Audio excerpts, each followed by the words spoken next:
Hi everybody and welcome to SA Rugby Magazine. I've got Mark Johann. Mark, let's get straight into the Bledisloe Cup Rugby. Yeah, it won't be a club, but a cup. No. Well, it might be a club. Yeah, it should be a club, given what we've seen from the Australians and the New Zealanders. Lots of to and fro between Australia and New Zealand. Dave Rennie, the New Zealand-born coach, coached the Chiefs to 2 Super Rugby titles. Took over from Foster. Yeah, it made them successful in a region where Foster never did. So that'll be interesting to see how those two go. He said two weeks not enough to prepare his players. They certainly can't come to New Zealand and stay in quarantine for the equivalent of 10 days. He won't play those Bledisloe Cup games. Australia then said they'll take one of the games away from New Zealand. And for those not versed with Bledisloe, New Zealand have retained it for the last 20 years. You have to win it outright. So of the 4 tests put down for this season, Australia would have to win 3. With 2 being in New Zealand, the chances are, best case scenario for Australia, 2-2. They win the 2 in Australia. So Rennie said, we'll take the one over there. New Zealand Rugby said, up yours. So the stalemate was there again. And the big attack on the New Zealand government and the Prime Minister to say, you cost us the Rugby Championship with these stringent rules for quarantine. You've cost us everything, and now you're potentially going to cost us the Bledisloe Cup.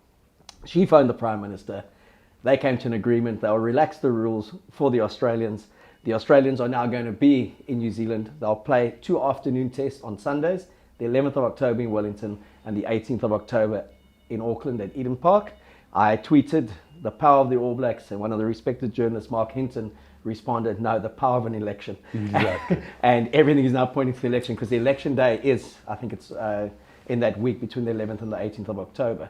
So obviously the existing government wants that feel-good factor around the All Blacks, but we will have test rugby, and again, you've got to then question South Africa's participation in a rugby championship. New Zealand will have come out of 3 months of Super Rugby, a North versus South All Black trial, a fantastic game, 4 rounds of Mitre Cup, 2 Bledisloe Cup games, into a South African squad that has played potentially 3 matches of rugby.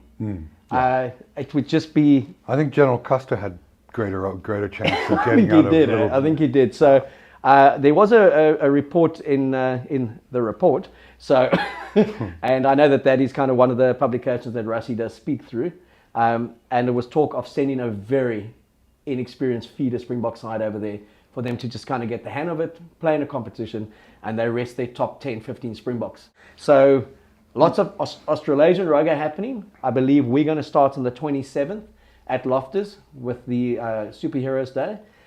The talk again is that on the week after that, there'll be a kind of state of origin North versus South / Springbok trial match, and then they'll go into that competition, which will double as a Super Rugby competition and a Currie Cup competition, and then after the first month, those Boks get taken out. But if they do go, they're going to take 45 players with them, and that's a hell of a lot to take out of a domestic competition. Yeah. So, yeah, I just hope the right, Yuri Roo and Rassie keep on saying it, we must make the right rugby decision this year. Yeah. For South African rugby and the Springboks. Well, the wrong rugby decision is to go and play in the championship. Yeah, with all the restrictions and the kind of hurry up and wait, and we go there as world champions. Yeah. And you know the public, the minute we take one beating, Yeah. that world championship for the next 3 years is actually forgotten.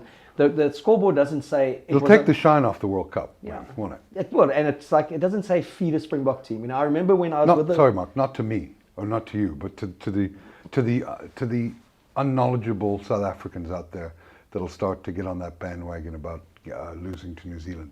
We will lose to New Zealand if we go to the championship, and we may well lose to Australia. Yeah, it's just we would be so underprepared, and Jacques Nienaber has constantly said it, is how can you expect, these guys they started contact training 2 weeks ago. Yeah. How can they be mentally prepared after 3 or potentially 4 matches of rugby, and then a quarantine phase, and then into a competitive test match against players who have been going for the last 4 months, and you're on a hiding to nothing regardless. I've got a greater chance of dating Heidi Klum next week than the Boks beating New Zealand in New Zealand. That undercooked. Interesting. I didn't know she was on the dating scene again. Well, that's my point. But it's like the craziest of year, obviously because of COVID. And I really think South Africa should just look after themselves this year, have the most amazing domestic competition, get the crowds packed in when they can come in, but get the incitement going.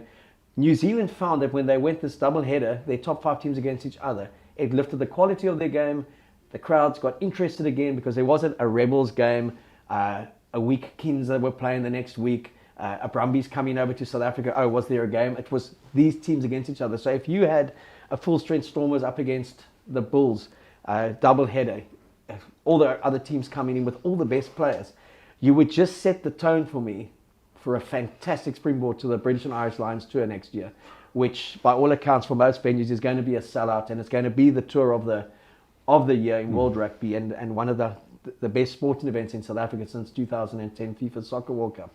So there is commercial value to SA Rugby from that tour, and it's kind of like a lifesaver in terms of its timing. Well, then there still must be a heavy commercial element to going over and playing in the championship. Yes, and they do have contractual obligations to go over and play. So it's again, we'll send you a Springbok team, but it may be an under-23 side effectively, with a couple of sprinkling of overseas players who've been playing for the last 2 months. You look at the two Dupree brothers, the forwards have been playing very well for Sale. Fast been in good form. Unfortunately, Pollard's out for the year. Ergis Snyman's out for the year. Esabet's injured. Lut de Jager's injured. So there's a lot of heavyweight players there that are injured, but you know, there's always a silver lining in an injury, rather this year than next year, when we certainly need those players for the Lions to take that series, be it 2-1 or 3-0. So finally, I just feel we're talking about rugger again, and we're talking about games, the potential of games and players. So a lot of interest in the South African-based players. Surprised that Sale Sharks went down at home to Bath. They were on a bit of a run. But they still look like they will qualify for the semi-finals and final. But the South African players have all been released for a training camp in South Africa as well. So yeah, it's 27th of September. If it happens, can't come soon enough. Loftus, the doubleheader, and interesting to watch Dave Rennie sparring with Ian Foster, both having coached the Chiefs, and be very interesting to see how New Zealand reacts to playing against a New Zealand-born coach again, because there's certainly not that fear factor from him. No. And he knows a lot of those players. No, and he was far more successful than Foster was with the Chiefs. Back-to-back championships. He did well with the All Black under-20s. And we consistently say with Foster, good skillful coach, potentially good assistant coach. My reservation is huge for him as a head coach. Mine too, but the stars seem to be aligning for him, Mark.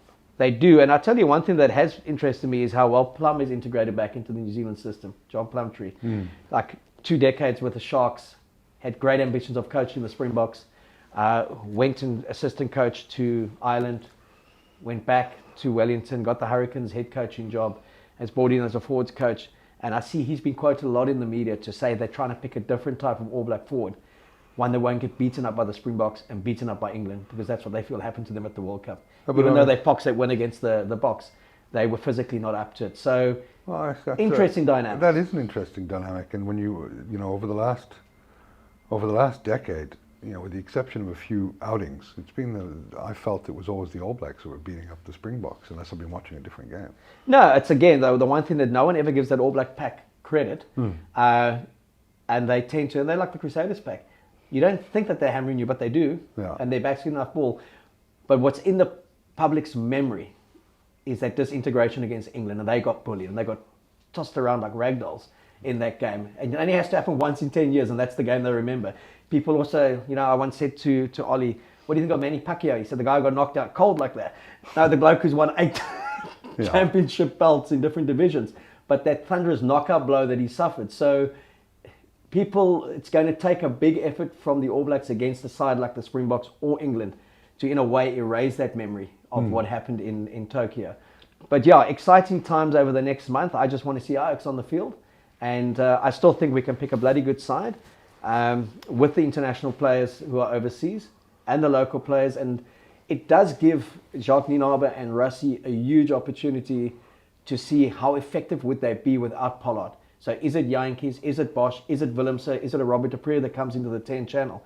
Because I think Pollard was without comparison as our 10. He was to South Africa what a Dan Carter was to New Zealand. And in his absence, we may see just why he is that highly rated, why he was the World Under-21 Player of the Year. It's brilliant on his debut at 21. He had those 2 years of horror injuries. Sometimes you only know how good a player is when you're sitting in the stands. Absolutely. But I still think, we've got to lower expectations way down for any championship series. Yeah, we've got to think world champions against the British and Irish Lions next year. That's going to be the measurement of where South African rugby has gone to. Yeah. This could be a write-off championship. It's, you know, I talk about us, poor bloody Argentina. You know, who do they play against? They've only got one team that's based there. So they can't even enter a domestic competition that would give them kind of some form of ideal preparation. I'm surprised the Rugby Championship is going ahead under these circumstances. I get that they have to give broadcasters matches, but there cannot be any expectation other than the Boks go over there and they play with a bit of heart. They play for a jersey. But for anyone to say, I'm disappointed if the Boks lose, they don't know what the hell they're talking about. No, because they'll lose both tests to New Zealand and they'll lose one of the tests to Australia, I'm convinced. And the fact that the way they're talking, it's a Wednesday, Saturday kind of scenario. Yeah. So you have to integrate that 45-man squad. And it's just, and when it comes to depth, I do think New Zealand has got the wood on us in terms of player depth. They may not have the forwards we have, but they can field two teams that potentially are stronger than South Africa on the day. But over and above that, one team will have had 5 months of preparation, and one team wouldn't have had 5 weeks. No, and there won't be the leveling factor of heavy conditions, of rain, and I mean it'll be summer in New Zealand then. Yeah, New Zealand and Australia, and it's kind of sparse crowds as well. It will be a soulless kind of exercise, a bit like when Australia played New Zealand in that one-day cricket with no one at the SCG. You could hear the bloke coming to the crease with his pads squeaking, other bloke getting the ball out of the stands. It looked like garden cricket on a Sunday looks more exciting than that has looked. And I still struggle to come to terms with watching games without crowds there. Yeah, no, me too. It is, like you say, soulless. But look, I think the South African public is not hungry. They're ravenous for some sort of rugby. And rightly so. It's been months and months. It has been, and already I think in the absence we've forgotten who our players are. Yeah. You know, and it'd be just great to see them back on the field, and for us just to have our own competition and actually start raving about our players, not looking overseas and thinking everything is glorious again over there, because it's not. Yeah. Well, thanks, Mark. Thanks for your insight, as always, and I'll see you again. Thanks, Kev.